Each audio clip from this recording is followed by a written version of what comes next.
So the topic I chose was climate migration in Southeast Asia. So first we're gonna find out what is actually climate migration. So climate migration is basically people who have to migrate or leave their area their homes due to environmental changes and natural disasters.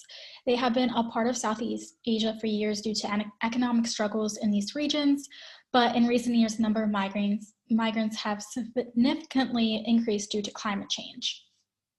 These extreme natural disasters have caused a lot of people to be more vulnerable to flooding or droughts or other types of natural disasters such as storms, and it makes them unable to be able to provide for themselves because a lot of their livelihood is dependable on climates. Some examples of these occupations that are dependable on climates are farmers and fishermen. Oftentimes, if there's a flood, their land gets flooded, and so does their farmland, which makes it hard to produce food for them, not only themselves, but also to sell on the market and stuff like that. And also fish migrate because when the river floods, they migrate with the flooding as well. So fish change location.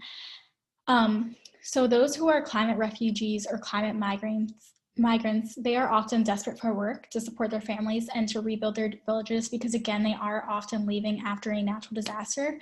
So they are exploited either from the landlords that they're renting land from in order to farm and create crops for their family and to sell to create livelihood, and also from their bosses. So if they are working for a farmer or if they are working for another fisherman, they might be getting paid less now because the bosses know that these people are desperate for work. So they might hire someone who's lower skilled in working, who's a climate migrant, because they don't have to pay them as much.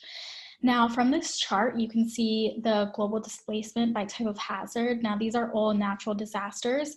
And as you can see, in 2008 through 2014, the two most prominent natural disasters that caused displacement were flooding and storms. Flooding is 55% of the natural disaster displacement, so this is more than half, and storms are another 29%.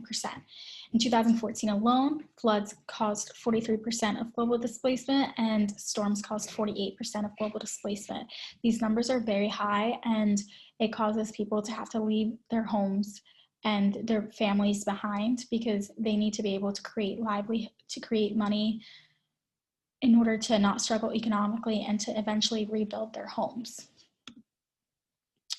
So why is South Asia so vulnerable to climate migration? Now, in Asia, particularly the monsoon rainbelt has been displaced to South Asia due to the warming on Earth. And then the East Asian monsoon season is vital for the country to retain moisture supply as well as transport this moisture across the region.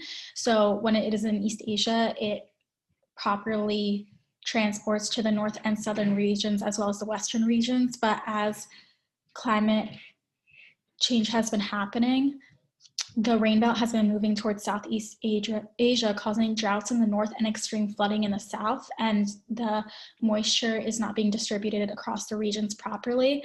The belt has migrated in this direction between the last glacial maximum and mid-Holocene, so these two major climate events have caused the rainbelt to move, and as the thermal equator shifted due to ocean warming, so did the rainbelt.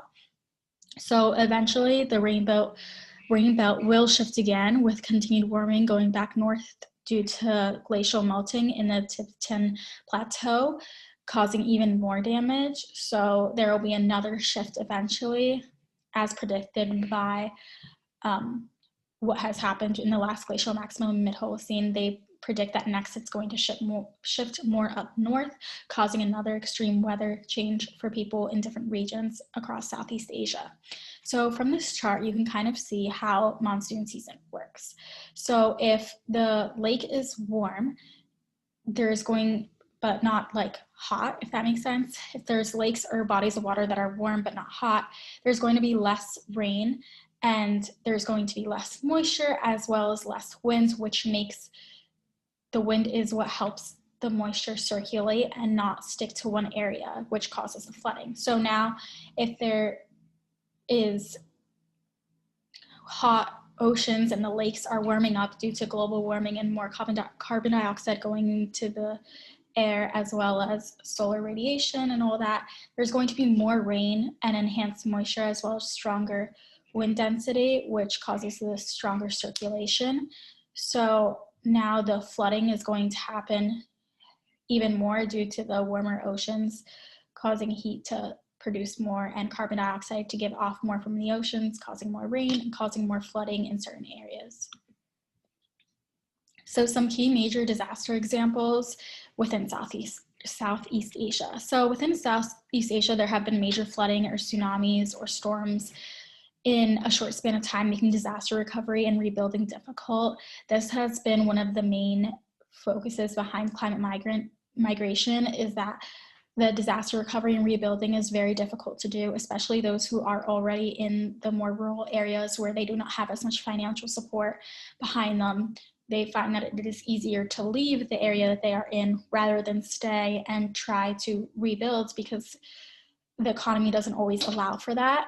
So some examples of these frequent floodings and tsunamis are in Vietnam in 2000, Cambodia in 2000, 2001, and Indonesia in 2004. These are only a few in a short span of time. Of course, there are thousands of others and that are impacting these countries every single day. So in Vietnam in 2000, there was a major flood in An Giang, which caused 496 deaths and 5 million people were affected. In Vietnam, it was $265 million cost of loss and damages, which is a significant amount of money for the country. In Cambodia, the flood in Prey Veng in 2000 to 2001 caused 403 deaths and 5 million people were affected as well. In Cambodia, it was a 175 million cost of loss and damages. Now in Indonesia, a tsunami caused 165,800 deaths and 700,000 were affected by this major disaster. In Indonesia, it was a $4.5 billion cost of loss and damages.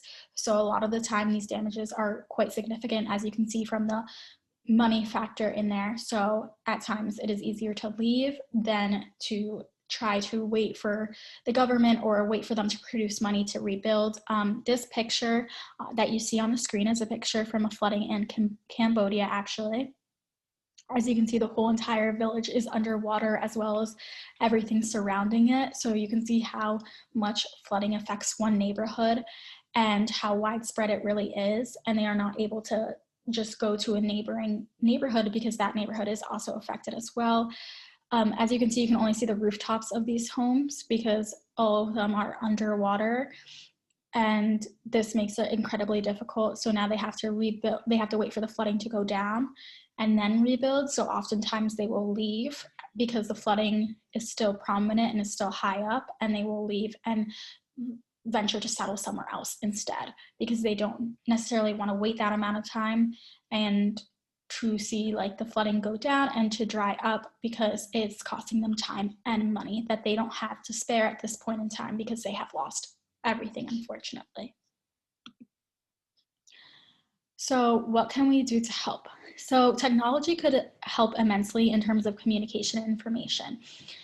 A lot of the times, the more flooding and disasters we see are in the more rural areas where they do not have any type of communication and information on upcoming weather or storms or flooding or tsunamis, etc. So they cannot prepare for these instances. So it would help if they had a mobile phone, even a simple mobile phone, to connect more with outsiders, to connect more about the weather and stuff like that, and also say when they are in need of help, so they can go ahead and build more infrastructures in order to stop or slow down the flooding into their village and stuff like that. It will also give them time to prepare and to either move out of the area, and so that they don't have as much damage and losses and the amount of lives lost as well. It can also tell them where safer places to live are, where more job opportunities are, and overall technology would immensely, and communication would immensely help these regions. Now, another thing that is also prominent is migrant policies. So migrant policies should be enacted and put in place from the government in order to secure better jobs for those who have had to leave their homes due to environmental changes. So this would mean having regulation as to like exploitation of climate migrants, so that they can't overcharge them for land or underpay them as well. and have better opportunities despite climate change. So set up migrants with more of a baseline in order to help them kind of rebuild their lives, even if it's in a different region. Just to have that support would be very helpful in terms of the government to give them. So, as well as better insurance and food security for those impacted by natural disasters. A lot of the time, the main thing that makes people leave their homes is that they do not have good insurance when it comes to flooding, and they do not have food security in the regions they are in, so they have to leave and find food elsewhere. A good thing for the government to do is to send out more food and to send out more stimulus checks and stuff like that to help support them, not only like economically, but also emotionally. So have people there on the ground helping them recover, because when these floods happen, it is like completely detrimental to them and they lose everything in their lives. So it would be really helpful to have an emotional support to fall back on from their country, especially because when they do have to leave their homes, it's oftentimes they're leaving their homes that they've been around forever, and they have to leave part of their family behind, because usually the women and the children have to stay and the men have to go and find money, because it's hard to move an entire family versus one person. So oftentimes families are separated, which the government could help with also to try to keep families together in these horrible times. Now, the chart on the screen is the economic cost of disasters in Southeast Asia. So this is the damage from 2000 to 2006, and the annual loss by 2030, the estimated annual loss from these storms. So as you can see, flooding and storms are the main, and earthquakes, of course, are the main issues that cause damages to the economy for 2000 to 2016. Specifically in Southeastern countries, it's more flooding than anything. And you can see the average annual loss by 2030 will mostly be from flooding and from storm surges that cause places to go underwater or to be completely inhabitable. So this will end up the government losing a lot of not only lives, but also there will be a lot of economic loss and damages. So it is better for the government to take action now with migrant policies, as well as helping those who happen through natural disasters so that they can avoid loss in the future. And then these are just my references. Thank you.